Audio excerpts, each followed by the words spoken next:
You know that sound. It's the sound of your current phone. The one you're probably watching this on right now. And I need you to do me a favor. I need you to look at it. Really look at it. Because in about, 58 minutes and 30 seconds, you're going to see it in a whole new light. As a fossil. This is not just a new iPhone. This is a boundary. A line in the sand between what was possible and what is now, mind-bendingly, reality. I've been using the iPhone 17 Pro Max for a week. And I'm not sure I can ever go back. This review is my therapy session. My attempt to process what Apple has done. We're talking a design that genuinely made me gasp, a display that shouldn't exist yet, cameras that are frankly cheating, and battery life that feels like a practical joke. Is it perfect? Of course not. Is it the most incredible piece of technology I've ever held in my hand? Abso-flipping-lutely. What is up, everyone? Welcome back to the channel. I'm still trying to pick my jaw up off the floor from this thing. If you're ready for the deepest, most detailed dive on the internet into the iPhone 17 Pro Max, you are in the right place. Dude. Check it out. Just got this bad boy fixed. Good as new. Ready to rock for another 2 years, easy. Nothing can stop me now. Whoa. Is that a new case? For my phone? For me? You shouldn't have, man. It looks so thin. And where's the hole for the selfie cam? Did you cover it with a sticker? That's not good for it, man. That's not a case. What? Then what is it? A mirror? A really fancy, small, rectangular mirror? It's the iPhone 17 Pro Max, Dave. 17? But the numbers, they only go up to 16. I have the brochures. I need to sit down. He'll be fine. He's just having a moment. Anyway, you folks. If you're enjoying this journey into the future with me, do the algorithm a solid and smash that like button. Hit subscribe if you haven't already, and most importantly, comment down below. Tell me what you want to know most, or just tell Dave it's going to be okay. Let's get this video monetized. Okay, buckle up. This is a long one. We're going to go through every single aspect of this device. I'm not just going to tell you the specs, I'm going to tell you what it feels like to live with it. The good, the bad, and the, how is this even legal? Let's start with the very first thing you notice, the design. The design. Holding the future, and it doesn't wobble. I unboxed this thing a week ago. I slid the box open, and my first thought was, oh, they sent me a dummy unit. I'm not kidding. Look at that. Look at the front. What do you see? Or more importantly, what do you not see? There's no dynamic island. No pill. No notch. No hole punch. It's just screen. A perfect, uninterrupted, breathtakingly beautiful sheet of glass. It's called the TrueDepth display, and they finally nailed the under-display Face ID and front camera. In normal use, you cannot see them. At all. It's like magic. But the real magic trick is on the back. Let that sink in. After over a decade of wobble, it's over. The wobble apocalypse has ended. Apple used a new, chemically strengthened, alpine glass on the back and engineered a completely new camera array that is, somehow, thinner. The lenses are now under a single, contoured sheet of sapphire crystal. It feels incredible. It feels like a singular, solid object. And the material? It's not just titanium. It's a titanium ceramic composite.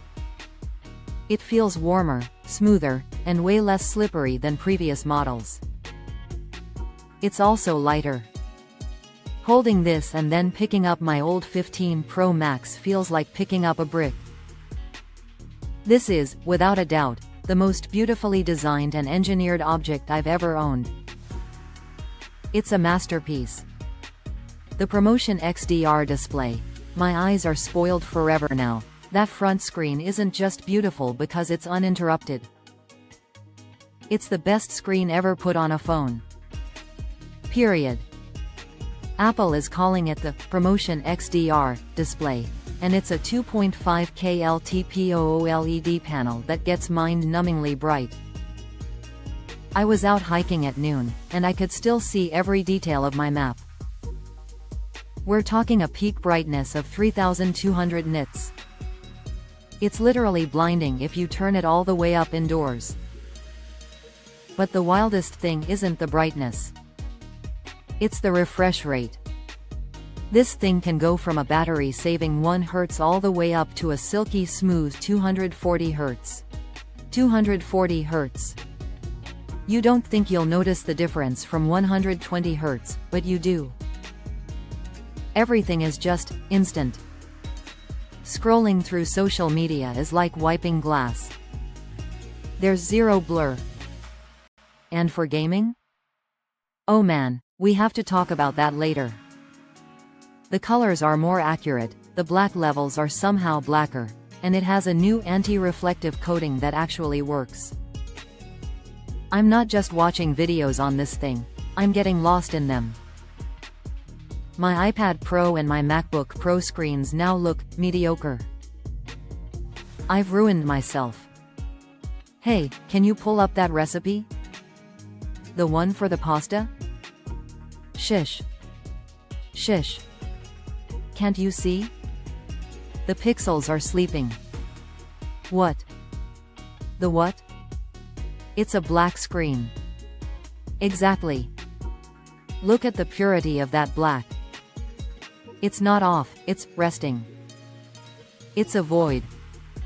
A beautiful, infinite void. Right. Okay. I'll just get my laptop. The one with functional black levels. Don't listen to them. You're perfect. The camera system, I think I'm a professional photographer now. Okay.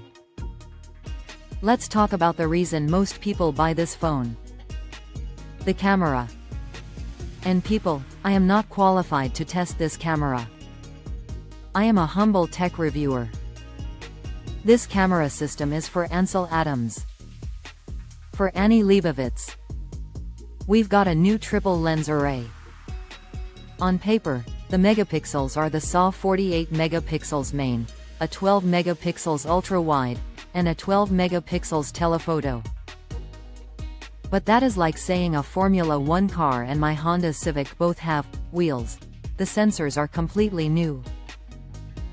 The main sensor is now 30% larger.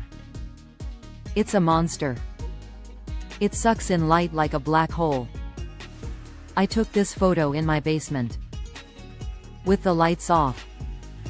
The new nightographic mode isn't just a mode anymore, it's the default. The phone is always taking a low light image, even when you're not in the specific mode.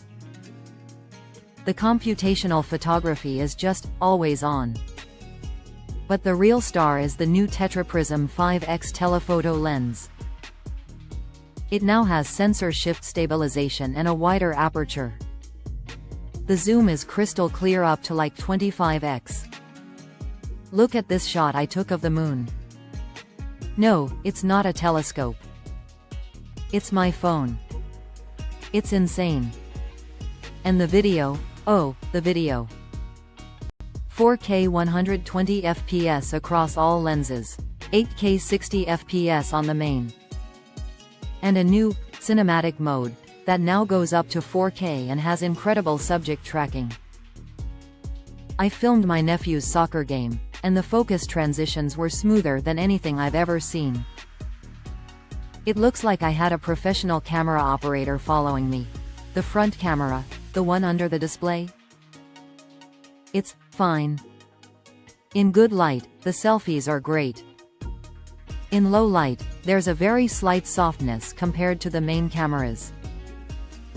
It's the one tiny compromise they had to make for that all-screen look, and honestly, I'll take it. It's 90% as good for 100% more screen. My wallet hates me, but I'm in love, so here we are. After a week, what's the verdict? The iPhone 17 Pro Max starts at, are you ready for it? $1,399. For the 256GB model. That is a staggering amount of money. It is. You could buy a laptop. You could buy a nice TV. You could take a pretty decent vacation. But this isn't just a phone anymore. It's the most powerful computer most people will ever own. It's a Hollywood-grade video camera that fits in your pocket. It's a gaming console. It's a global communications device. It's a personal assistant. It is, without a single doubt, the most advanced piece of consumer technology on the planet. If you have an iPhone 14 or older, this will feel like teleporting 20 years into the future. The design, the display, the battery, the cameras, it's a quantum leap. If you're on a 15 or 16 Pro, it's a tougher sell. You're getting an incredible phone, but the upgrades, while meaningful, are more iterative. For me, the all-screen front and the flat-back design were worth the price of admission alone. Everything else is just glorious, mind-melting icing on the cake. This isn't just the best iPhone ever made. It's the best phone ever made.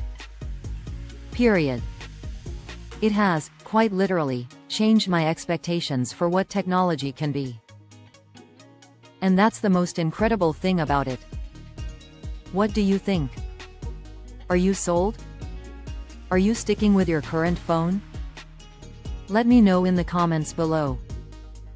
And don't forget to like and subscribe for more deep dives into the future. Thanks for watching, folks. I'll see you in the next one.